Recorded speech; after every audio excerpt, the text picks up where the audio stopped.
ఇవాళ మన IT sector కానీ మన ఫైనాన్షియల్ డిస్ట్రిక్ట్ కానీ ఒకప్పుడు గోపన్పల్లి అంటే ఎక్కడో ఊరు, గోపన్పల్లి తండా అంటే ఎవరో వెనుకబడ్డోళ్ళు ఉంటారన్నది. ఇవాళ ఈ ప్రాంతం 100 కోట్ల రూపాయలకి ఎకరం పలుకుతున్నది. కోకాపేట, గోపన్పల్లి, ఒట్టినాగులపల్లి, పుప్పాలగూడ ప్రాంతాలు, మంచిరేవుల లాంటి, నార్సింగ్ లాంటి ప్రాంతాలు 100 కోట్ల రూపాయలకి ఎకరం అయినాయంటే ఈ ప్రాంతానికి వచ్చిన ఐటీ కంపెనీలు, ఈ ప్రాంతానికి వచ్చిన ఐఎస్బి లాంటి విద్యా సంస్థలు ఇవాళ ఇవన్నీ రావడం వల్ల మన యొక్క భూముల ధరలు పెరిగినాయి, మనకు ఉద్యోగ ఉపాధి అవకాశాలు పెరిగినాయి. అందుకే ఇంకా వేగంగా ఈ అభివృద్ధిని ముందుకు తీసుకెళ్లాలని ఇవాళ మూసీని మనం అందరం, చాలామంది మూసి అంటే ముక్కు మూసుకునే పరిస్థితి ఉంది. కానీ రాబోయే 5 ఏళ్ల లోపల మూసి చూడడానికి ప్రపంచం నలుమూలల నుంచి, విదేశీ నుంచి కూడా పర్యాటకులు వచ్చి మూసిని చూసే విధంగా,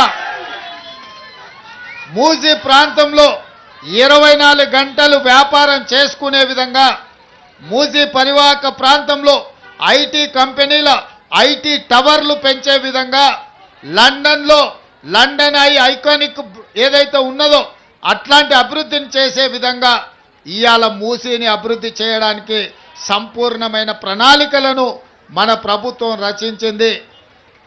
ఇవాళ హైటెక్ సిటీ చూస్తే ఒక ముఖ్యమంత్రి గుర్తొస్తాడు, ఐటీ లేకపోతే అంతర్జాతీయ ఎయిర్పోర్ట్ ఔటర్ రింగ్ రోడ్డు చూస్తే ఇంకొక ముఖ్యమంత్రి, ఇంకొక ప్రభుత్వం గుర్తొస్తుంది. కానీ ఈనాడు మన ప్రభుత్వం, ప్రజాప్రభుత్వం, మూసి అభివృద్ధిని చూస్తేనే ప్రజాప్రభుత్వం గుర్తొచ్చే విధంగా ఈరోజు మూసీని మనం అభివృద్ధి చేసుకుంటాం.